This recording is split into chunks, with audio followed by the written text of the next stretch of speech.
तो कल भी नहीं डिफेंड किया जा सकता था, इसको आज भी नहीं डिफेंड किया जा सकता। बट ये बदकिस्मती है, पाकिस्तान में अब ये एक नॉर्म बनने जा रहा है। तो हम पार्टियों को सोचना चाहिए। हम मैंने उधर फ्लोर पे मैंने मुखालिफत की और हम पार्टियों को अब मेरे ख्याल में ये ब्लेम जो भी लेना चाहिए, तक तमाम जो पार्टी की लीडरशिप है इनको अब ये ब्लेम लेना होगा कि हम कम से कम ऐसे बंदों को पार्लियामान में लेकर आए जो कल को हमारे काबू में हो। इंशाल्लाह अवामी नेशनल पार्टी 3 मेंबर है, उनकी कीमत नहीं है। जो भी जाएंगे तीनों एक तरफ, ये नहीं हो सकेगा कि 2 हम एक तरफ है और एक दूसरी तरफ। लिहाजा पार्टियों को ऐसे बंदों से दूर रहना चाहिए जो दूसरे तरीकों से आते हैं। पार्टीज को बताएंगे आपका एक अच्छा बैकग्राउंड रहा है, आपके वालिद साहब का एक अच्छा बैकग्राउंड रहा है, कोई पार्टीज को सजेस्ट करेंगे कि आप मुखलिस लोग किस तरह से अपनी पार्टी में ले सकते हैं जो ऐन वक्त पे जब जरूरत होती है वो। देखिए मेरे ख्याल में छतरी वालों से दूर रहें और अपने पार्टी के नजरियाती लोगों के करीब रहें। जो लोग आपके नजरियात पे जान निछावर करना चाह रहे हैं उनको सेनेट भेजें, जो लोग जिंदा आपके साथ हैं, मुर्दा आपके साथ हैं, उनको भेजें। अब इस दफा तो आपने देखा, इस दफा जो सेनेट हुए, अभी पीटीआई का सेनेटर है, पिछले दौर में मुस्लिम लीग का सेनेटर था, अभी पीपल्स पार्टी का सेनेटर है, पिछले दौर में जेयूआई का सेनेटर था, अभी जेयूआई का सेनेटर है, पिछले अतवार में किसी और के। तो जब ये रवायात होंगे तो फिर मैं देखता हूँ जो हमारे साथ वो पार्टी वाले बैठे वो बेचारे भी बेबस हैं। तो ये बस बेबसी का आलम खुद चुनते हैं जब आप खुद ऐसे लोगों को वोट देते हैं जिनसे आप सुबह पूछ नहीं सकते।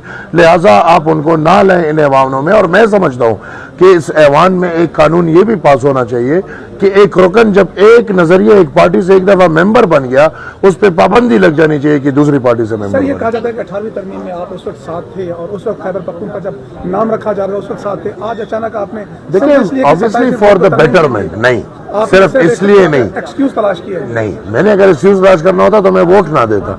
मैंने एक्सक्यूज नहीं तलाश किया, बल्कि ये मेरा जात का मसला नहीं है, ये मेरे कौम का तारीखी मसला है।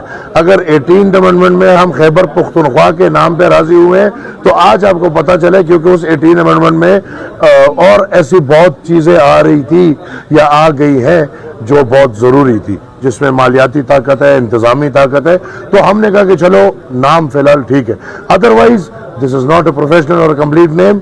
ये ऐसा है कि मैं आपको कहूं कि पंजाब का नाम आप रख दो सराइकी पंजाब, रावी पंजाब, या रावी चैन ही चैन ले रहे हैं आप, तो इसका नाम रख दो रावी पंजाब। या सिंध का नाम रख दो, सिंध का नाम रख दो हैदराबाद सिंध, या बलूचिस्तान का नाम रख दो बुरहान बलूचिस्तान, तो फिर ठीक होगा। नहीं, देखिए आप लोगों को मसला क्या है, हम तो अपनी पुरानी तारीखी शनाख्त मांग रहे हैं। ये मेरे जात का मसला नहीं है, मेरी जमीन और मेरे कौम का मसला है। लिहाजा इस पे मैं चाहूंगा कि आप लोग बजाय इसके कि इस तरह के सवालात में उलझो, सपोर्ट दो मुझे। मैं अपनी कौम की बात कर रहा हूँ, मैं अपनी जात की बात नहीं कर रहा, मैं जाती लालच नहीं मांग रहा, मैं कुर्सियां नहीं मांग रहा, सरकार नहीं मांग रहा। जी इस नारे में आप तनहा दिखाई दे रहे हैं, कोई और जमात आपके साथ? कोई मसला नहीं, हक के लिए तनहा खड़े हो जाओ, इसमें क्या है। जब हक के लिए तनहा हो या कोई साथ हो, मुझे किसी की जरूरत भी नहीं है। ये हक और बातिल का मामला सर, ये जो तारीखी की जब तारीख में जब आप अपना नाम ले रहे हैं तो ये हक ही है ना कि नहीं। अजीब बात करते हो, जब मैं अपनी पहचान ले रहा हूँ, इसको आप हक और बातिल की लड़ाई ना समझो तो फिर किसको समझो? इसको समझे आपके कि इसको इख्तियार दे दो, उसको इख्तियार दे दो।